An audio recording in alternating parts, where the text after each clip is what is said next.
Donc, bonjour à tous, bienvenue. Merci de vous être joints à nous aujourd'hui pour notre webinaire, notre présentation sur la gestion des cotisations et des recettes, aussi connue sous GCRA. Mon nom est Estelle Ricard, je suis directrice de compte chez Omnitrans. Je vais être votre hôtesse pour une petite partie de la présentation aujourd'hui. Nous trouvions impératif d'avoir cette séance d'information dans le but de vous informer de la nouvelle réglementation imposée par l'Agence du service frontalier du Canada, aussi connue sous l'ASFC, car cette réglementation aura un impact direct sur vos entreprises. Sans plus tarder, je vous présente Aminata Silué, qui vous expliquera en détail la gestion des opérations et des recettes, telles que mentionnées, aussi connues sous GCRA. Aminata a plus de 10 années d'expérience en dédouanement. Plus spécifiquement, au cours des 5 dernières années, elle se spécialise dans la réglementation douanière. Aminata est une spécialiste de douane certifiée ainsi qu'une spécialiste certifiée de la conformité commerciale. Sans plus tarder, Aminata, je te laisse continuer la présentation. Merci. Alors, merci Estelle. Merci également pour l'introduction que j'apprécie énormément. Merci. Alors, mesdames et messieurs, bonsoir. C'est un plaisir pour moi de m'adresser à vous cet après-midi. Alors, avant de commencer, j'aimerais passer en revue l'ordre du jour de ce séminaire en ligne. Donc, cette session ne devrait normalement durer qu'une trentaine de minutes environ et sera enregistrée. Donc, tous les participants sont automatiquement mis hors micro, ceci dans le but de réduire les interférences potentielles et les bruits de fond. Donc, si vous avez des questions pendant la présentation, n'hésitez surtout pas, envoyez-les nous en utilisant le bouton questions-réponses qui est juste au bas de votre écran et nous nous ferons le plaisir de vous répondre à la fin de la présentation. Alors, si évidemment nous avons le temps. Dans le cas contraire, nous allons compiler toutes vos questions. Vous répondrons par un message personnalisé que nous vous enverrons par courriel. Alors, également, les diapositives de la présentation et un enregistrement de la session seront disponibles sur notre site web dans les prochains jours. Nous vous enverrons à chacun de vous un courriel avec un lien vers le contenu que vous pourriez, afin que vous puissiez y accéder depuis notre site web. Alors, sans plus tarder, nous allons commencer.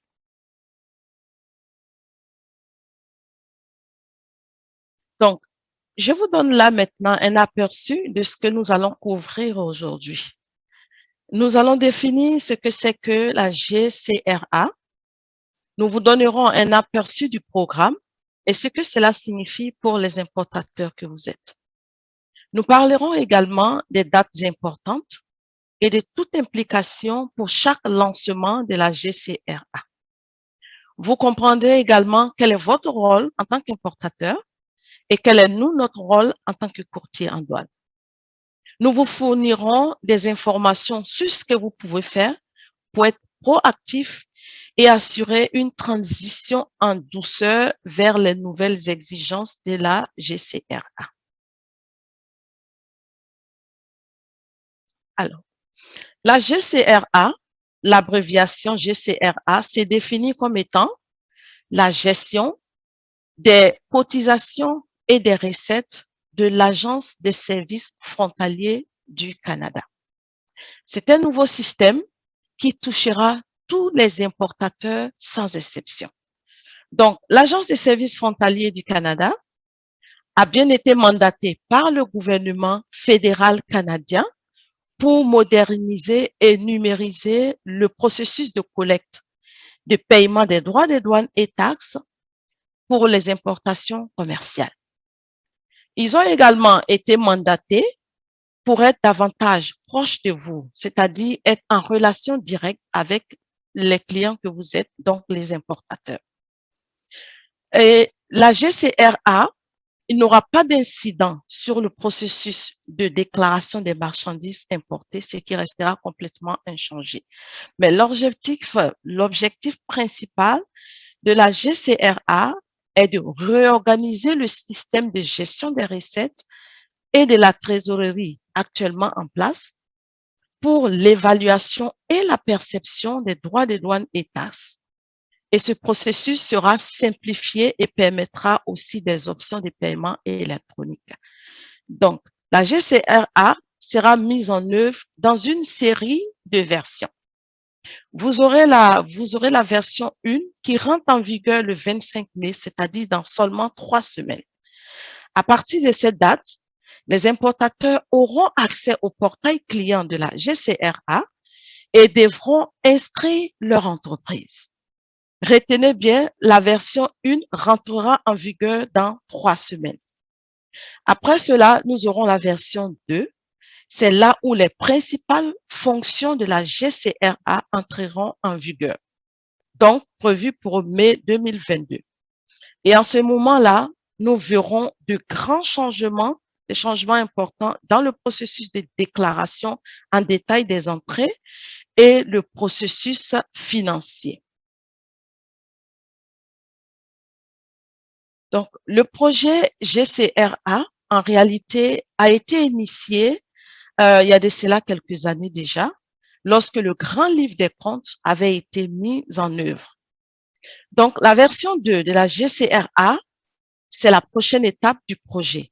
Donc, en ce moment, c'est-à-dire dans 3 semaines environ, c'est en ce moment que le portail client sera disponible pour vous, les importateurs, pour nous, les courtiers en douane et éventuellement les consultants commerciaux.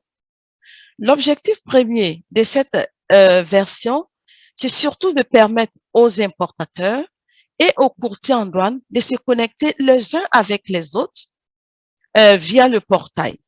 Et ceci, évidemment, en préparation de la version 2 qui est prévue pour l'année prochaine. Avec la version 1, donc, les importateurs devront inscrire leur entreprise dans le portail, attribuer différents niveaux d'accès aux utilisateurs au sein de leur entreprise et déléguer le pouvoir à leur courtier en douane afin que nous puissions faire intervenir auprès de l'Agence des services frontaliers en votre nom. La version 1 fournira également de nouveaux outils pour aider tous les importateurs à classifier leurs marchandises, à estimer les droits des douanes et les taxes et demander électroniquement des décisions auprès des agences de l'Agence des services frontaliers. La version 1, donc pour résumer, consiste à relier les importateurs à leur courtier en douane et à l'Agence des services frontaliers du Canada. Donc, tous les intervenants en relation avec l'Agence des services frontaliers du Canada sont tenus d'enregistrer leur entreprise sur le portail via la GCRA. Alors, tous les importateurs devront le faire sans exception. Entre le 25 mai de cette année, donc d'ici 3 semaines, et la version 2, donc en mai 2022, tous les importateurs doivent accepter la demande de leur courtier en douane dans le portail et leur déléguer le pouvoir d'effectuer des transactions en leur nom conjointement avec l'Agence des services frontaliers. Il est extrêmement important, alors j'insiste encore là-dessus, il est extrêmement important de mettre à l'esprit que tous les importateurs, sans exception aucune, doivent terminer l'étape de délégation des courtiers en douane dans le portail avant fin mai 2022. Sinon, leurs courtiers ne seront pas en mesure de soumettre des transactions à l'Agence des services frontaliers en leur nom. Donc, vous devez le faire. Alors, l'objectif aujourd'hui, c'est de vous parler de la version 1, mais nous allons néanmoins vous donner quelques éléments à espérer lorsque la version 2 sera en vigueur dans 1 an. Donc, à ce moment, les importateurs devront s'inscrire au programme appelé privilège mais levé avant paiement de l'Agence des services frontaliers du Canada et déposer une garantie financière sous forme de cautionnement ou de dépôt en espèces. Donc, les importateurs auront aussi une visibilité sur leur relevé des comptes et leur état financier directement via le portail. Les cycles de facturation changeront. Les dates d'échéance des paiements des droits et douanes et taxes par l'importateur à l'agent des services frontaliers changera également. Et puis enfin, le processus de compensation et de décaissement de l'agent des services frontaliers changera également. Pour nous, courtiers en douane, l'introduction de ce qu'on appelle la DDC, donc la déclaration en détail commercial, entrera aussi en vigueur lors de la version 2. Ceci remplacera les processus actuels de confirmation et de modification des entrées en douane. Les ajustements des masses, communément connus sous le nom de B2, seront également changés. Et les demandes de remboursement de droits des douanes se feront à partir de la DDC directement via le portail. Mais nous vous donnerons de plus amples informations sur la version 2 plus tard. Alors, pour l'instant, nous allons retourner sur la version 1 qui nous intéresse le plus aujourd'hui. Donc, l'inscription sur le portail client de la GCRA, pardon, et les délégations de pouvoir. Donc, la version 1, comme on avait expliqué auparavant, ça consiste en 5 étapes. Donc, la première étape, si vous importez déjà des marchandises au Canada, vous avez un numéro de compte d'entreprise enregistré auprès de l'agent des services frontaliers du Canada. Alors, vous pouvez passer déjà à l'étape 2, qui est la création du compte d'utilisateur individuel.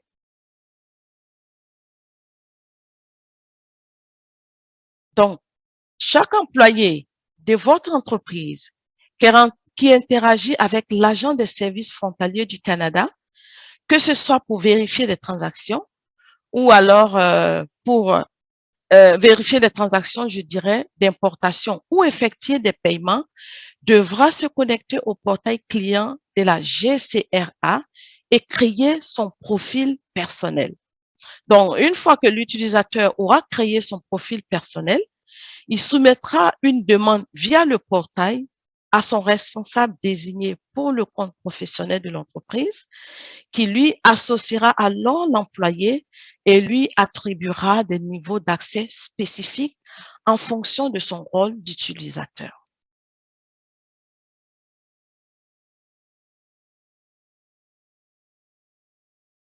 Alors, une chose que vous pouvez commencer à faire maintenant déjà, c'est de d'abord désigner quels sont les employés de votre entreprise qui auront accès au portail GCRA ou alors qui font affaire avec l'agent des services frontaliers. Donc, vous allez déterminer ces agents, déterminer également leur profil et leur attribuer les différents rôles d'utilisateurs et les numéros, les niveaux d'accès dès et déjà. Alors, donc, le premier niveau, ce sera le niveau des gestionnaires de compte d'entreprise. Nous avons le gestionnaire de compte d'entreprise qui est l'utilisateur qui dispose de tous les droits d'administration et de toutes les fonctionnalités pour l'entreprise. Il est aussi responsable de la configuration du compte professionnel via le portail. Donc, le gestionnaire de compte d'entreprise doit lui-même créer son profil personnel sur le portail. Il est également chargé d'approuver et d'attribuer les rôles d'utilisateur aux employés de leur entreprise, y compris d'autres des gestionnaires de compte entreprise supplémentaires pour aider à l'administration du compte d'entreprise. Lorsque plusieurs gestionnaires de compte d'entreprise seront attribués, ils auront chacun un accès à des fonctionnalités égaux et aux comptes d'entreprise et de programmes. Il est aussi recommandé que chaque entreprise ait plusieurs gestionnaires de comptes d'entreprise pour la gestion du compte professionnel.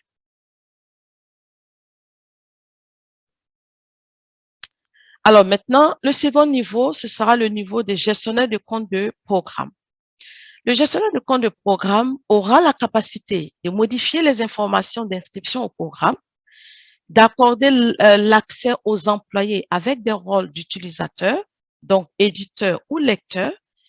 Il peut également créer, afficher ou modifier toutes les informations de transactions dans un programme. Le gestionnaire de compte de programme, il doit également créer lui-même son profil et soumettre une demande d'accès à l'entreprise pour être ajouté au compte professionnel. Les demandes d'accès des gestionnaires de programmes seront alors reçues par les gestionnaires d'entreprise qui approuveront la demande, lui attribuera le ou les comptes de programme applicables à ce gestionnaire de programme particulièrement. Alors ensuite, nous avons un autre niveau qui est le niveau éditeur. Les éditeurs peuvent créer, afficher et modifier toutes les transactions dans le compte de programme de l'entreprise. Donc, les éditeurs doivent évidemment eux-mêmes d'abord créer leur profil personnel et soumettre une demande d'accès pour être ajouté au compte programme. Et nous avons enfin le lecteur, le niveau lecteur. Alors, comme son nom l'indique, c'est vraiment un lecteur juste pour la lecture. Donc, le lecteur peut afficher toutes les informations sur les transactions dans le compte de programme de l'entreprise, mais il ne peut ni créer ni modifier les informations. Le lecteur, évidemment, doit lui aussi créer son propre profil personnel et soumettre une demande d'accès pour être ajouté au compte programme. Alors, nous allons résumer. Nous allons résumer les 5 étapes que nous avons citées plus haut. Donc, en 1, si votre entreprise n'a pas déjà un numéro d'entreprise de l'Agence des revenus du Canada, vous devrez en faire la demande maintenant. Ensuite, les utilisateurs individuels doivent se connecter au portail client de la GCRA et créer leur profil de compte utilisateur personnel. Puis, les utilisateurs devront associer leur profil personnel au compte de l'entreprise via le portail. Et les gestionnaires de comptes d'entreprise et les gestionnaires de comptes de programme approuveront les demandes dans le portail, attribueront des niveaux d'accès aux employés et délégueront l'autorisation à Omnitrans en tant que courtier en douane. Et enfin, lorsque tout cela sera fait, en ce moment-là, vous pourriez utiliser le portail client GCRA et toutes les fonctionnalités liées à la version 1. Les prochaines étapes. Donc, si vous êtes un importateur qui a déjà déposé une caution auprès de l'Agence des services frontaliers, en ce moment-là, vous avez une longueur d'avance. Tous les importateurs, y compris les entreprises non résidant au Canada, doivent déposer une garantie auprès de l'Agence des services frontaliers du Canada avant la date de mise en service de la version 2 qui est prévue pour mai 2022, donc dans à peu près 1 an. N'attendez surtout pas le premier trimestre de 2022. Vous pouvez déjà commencer le processus avec une société de cautionnement. Vous pouvez également, si vous le souhaitez, dès à présent, établir une caution avec l'Agence des services frontaliers du Canada pour être en avance. Donc, l'Agence des services frontaliers aussi, il prépare des manuels, des guides et des vidéos YouTube avec des instructions pour l'inscription au portail. Nous aussi, nous prévoyons que ceci sera publié au cours de la semaine prochaine. Donc, Omnitrans également enverra des mises à jour de la GCRA et des informations utiles à vos clients via nos bulletins électroniques OmniFlash.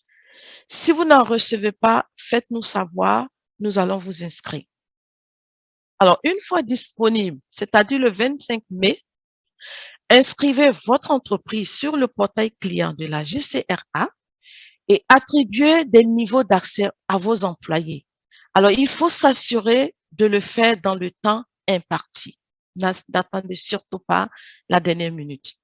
Alors, plus important encore, nous vous enverrons un bulletin OmniFlash pour vous informer que nous entendons que vous acceptiez notre demande de lien dans le portail. Donc, nous allons vous envoyer une demande de lien. Vous devrez les accepter. Et à ce stade-là, vous devriez déléguer à Omnitrans le pouvoir d'intervenir en votre nom auprès de l'agent des services frontaliers. Alors, nous ne saurions trop insister sur l'importance catégorique de cette date. Donc, à partir de mai 2022, nous ne serons pas en mesure de confirmer votre transaction auprès de l'agent des services frontaliers du Canada si vous n'avez pas délégué l'autorisation requise via le portail à Omnitrans. Vous devez le faire nécessairement, ça c'est très, très, très crucial pour vous, afin que nous puissions agir en votre nom auprès de l'agence des services frontaliers. Alors, ceci étant, ça conclut notre présentation de ce jour sur la phase 1 de la GCRA. Des nouveaux séminaires et des informations supplémentaires seront fournis par Omnitrans en temps opportun. Nous reviendrons également sur la version 2 pour vous aider à la préparation. Alors, nous allons passer maintenant aux séries de questions. Céliana. Merci beaucoup, Aminata. Nous avons reçu quelques questions. Je voudrais juste mentionner avant que si jamais on ne se rend pas à votre question, nous allons vous laisser une adresse courriel à la toute fin à laquelle vous pouvez nous contacter. Donc, la première question, Aminata, comment Omnitrans peut m'aider à m'enregistrer sur le portail? Alors, vous pouvez contacter votre consultant en relation avec la clientèle de service chez Omnitrans qui vous guidera tout au long du processus. Nous publierons également des informations et des mises à jour sur notre site web et nous enverrons également des bulletins OmniFlash avec toutes les informations. Nous sommes aussi prêts à vous fournir des présentations sur tout le processus d'inscription et la configuration du portail si vous le souhaitez. Parfait, merci. Deuxième question, quoi faire si j'ai déjà une caution? Ai-je besoin de faire autre chose pour me préparer? Alors, je dirais oui, évidemment. Pourquoi? Parce que la méthodologie utilisée pour calculer le montant de la garantie est en voie de changement, vu qu'elle sera désormais utilisée pour garantir et les charges payables, y compris les droits de douane et taxes, les intérêts, les rajustements et autres frais. Vous devez nécessairement contacter votre société de cautionnement pour discuter de ce qui peut être fait en préparation de la version 2. Auparavant, les garanties couvraient seulement les paiements des droits de douane et taxes, mais maintenant, c'est beaucoup plus élargi. Alors, il y aura un changement. Vous devez contacter votre société de cautionnement. OK, merci. Question numéro 3. Est-ce que nous aurons des informations additionnelles disponibles pour nous aider à nous inscrire sur le portail? Oui, vous en aurez. Donc, d'abord, l'Agence des services frontaliers du Canada publiera des vidéos, des séminaires et des présentations pour aider les importateurs.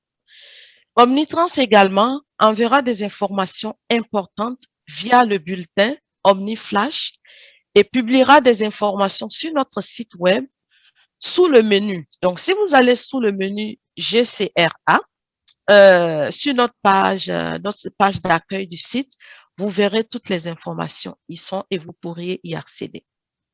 Super, merci.